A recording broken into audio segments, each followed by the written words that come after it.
Jesus that says to love your enemy. In our world, it is brutal. It is an eye for an eye world. You do something wrong, someone will do something wrong back to you. It's the way it normally goes. But in the kingdom of God, things are different. When it is on earth as it is in heaven, there's a different credit. Jesus said, if you love those who love you, what credit is that to you? Even the Gentiles do that. The story of Jesus changes how we see violence like this. The story of Jesus says if anyone is going to receive the punishment for retribution, God says, I will take all of it. All the retribution comes on me. I will take all the punishment, all the consequence of darkness and sin and hate. I'll take it all on me. And so that's the clearest picture of what God is like. But before Jesus came on the earth, this is how God responded to the God of the Egyptians. God said, I will do to them what they threatened and were doing to you. And at the end, this is Pharaoh's response a few verses later. Pharaoh arose in the night, he and all of his officials and all the Egyptians, and there was a loud cry in Egypt.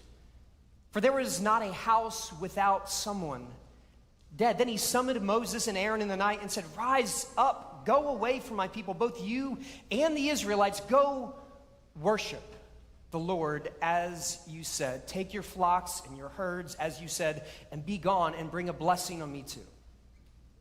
Pharaoh again says, just leave. You can have what you want. You can go worship as God said you needed to do. Just go. And they do. And they leave, but the only problem is Pharaoh does what Pharaoh does, which is he changes his mind. And eventually all of Pharaoh's chariots, the best of the best, and everything that is rest, comes and follows after the Israelites. And eventually they're standing before the Red Sea. And the God who delivered them here delivers them yet again by parting the Red Sea, and the Israelites walk through on dry land. Because God goes into parent mode, because that's just what God does. Let me show you an image right here. This is a musician. Some of you know who this is. It is Eric Clapton. Yes, Eric Clapton, early in his career, had tons of success, lots of fame. Things seemingly were going great, except behind the scenes, he was plagued with an addiction. Alcohol abuse was his drug of choice, but it was not his only drug of choice. Things got so bad that he was always thinking about drinking, that the only thing he imagined would get him to stop drinking was for him to stop being alive. So he goes to a clinic, goes to rehab, and he comes out and he feels better. He has his addiction somewhat under control, or so he thought. And then one night he's driving around and he sees a pub, and he has this thought. He has this thought, like, just one tall lager with a lime would be like heaven. Just that one drink would feel like heaven. And what he should always remember, as we often do, he forgot that what happens after the drink is all the destruction and all of the pain and chaos. And in that moment, he was back in his addiction. His son was a year old at the time, and he was so distraught, he goes back to rehab. Rehab is going well, and he's getting to the point where he's just about to go back out into the wild. And he has this panic like, oh my goodness, I'm going to be overwhelmed with drinking again once I'm out of this safety of rehab. And then he remembers this talk about surrender. And he doesn't. This is what Clay says about it.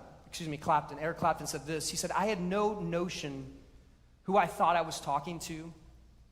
I just knew that I had come to the end of my tether. I had nothing left to fight with. Then I remember what I had heard about surrender, something I thought I could never do. My pride just wouldn't allow it, but I knew that on my own, I wasn't going to make it, so I asked for help, and getting down on my knees, I surrendered. He went on to say that maybe an atheist would look at what happened to him and just say it was a change of perspective, and maybe it was that, but it was more than just a change of perspective, according to Eric Clapton. Because what happened is that God delivered. God saw one of God's children, and God stepped in and did what God does. God is the one who delivers. David will say in 2 Samuel 22:2, God is my fortress, my deliverer, my rescue. That's who God is. God is the parent who will shield the child. God is the one who will somersault out of the way to protect. God is the one who delivers. And for as much as we talk about God being the creator of the universe, which God definitely is, if you read the Jewish scriptures over and over again, the main way that God is identified is God is the one who delivers Israel from Exodus. The Ten Commandments begin with reminding everyone of this story. Then God spoke all these words, I am the Lord your God who brought you out of the land of Egypt, out of the house of slavery. God is the one who delivers. And so if I could ask you today, do you need to remember that God is the one that delivers today? That God continues to be the one who delivers. I don't know what you need delivery from. I don't know what kind of deliverance you're looking for, but God is the God who delivers. Now, I know some of you might be new to church, you might be new to faith, this might be one of your first times being at church, if not the very first time. And so I know a lot of this is a ton. The idea that God had one family, the Jewish people, that God blessed to be a blessing to the world, and then eventually God shows up as a person named Jesus who takes on all the retribution for all the wrongs in the world, and one day that Jesus will come again and deliver all creation. I get like all of that is a ton. And if you can't get all of that today, which I understand, maybe just start with this one fundamental thing about people, which is that which we should always remember, we often forget. That which we should always remember, we often forget. Eric Clapton sees the pub and thinks, oh, if I just had a drink, that would be heaven. What he should have always remembered is what he forgot. Wait a minute, I remember the rest of the story, which is pain and heartache and destruction. When God does this, what God says from the very beginning is, let me tell you how you are going to remember this. Let's go back to chapter 12.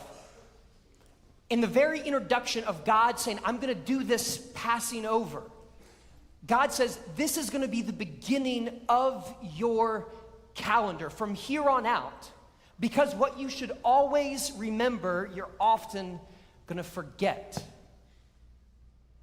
I mean, can you imagine forgetting this though? Right? Like, can you imagine if you're an Israelite and you see all the 10 plagues and you go through the Red Sea on dry ground, how could you forget it? How? Like, let's just make this practical. Let's just imagine for a sec, just imagine.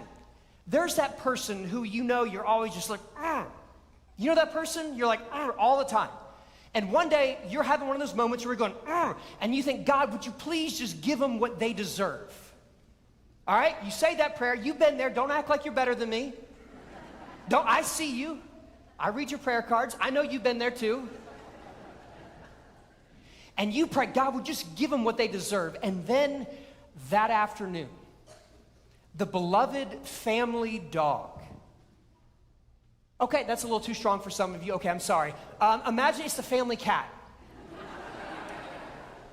And the cat has this massive hairball, right? It's hair, it's like a phone charger, it's a shoelace, and it's so bad that they have to go to the vet.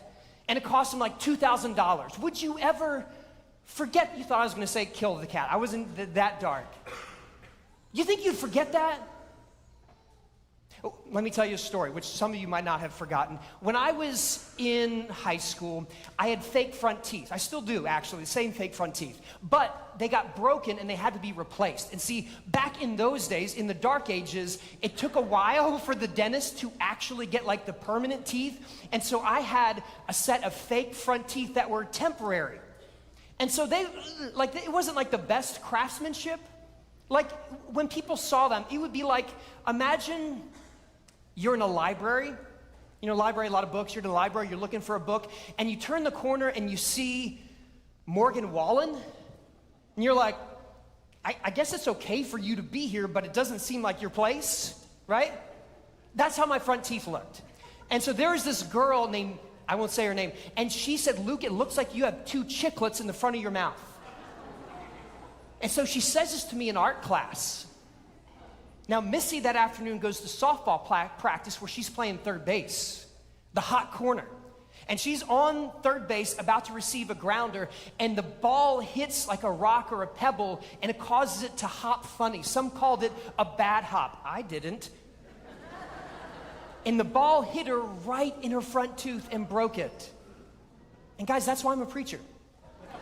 That's why I'm here. No, I'm joking. Kind of. Like, I didn't forget that. Why does God, that's a dark story, I get it. God says, you're about to see something far darker, but you're gonna forget this. You're gonna forget how I delivered you, so I'm literally gonna put it at the front of your calendar. Because we take those things which we should always remember, and we often forget them.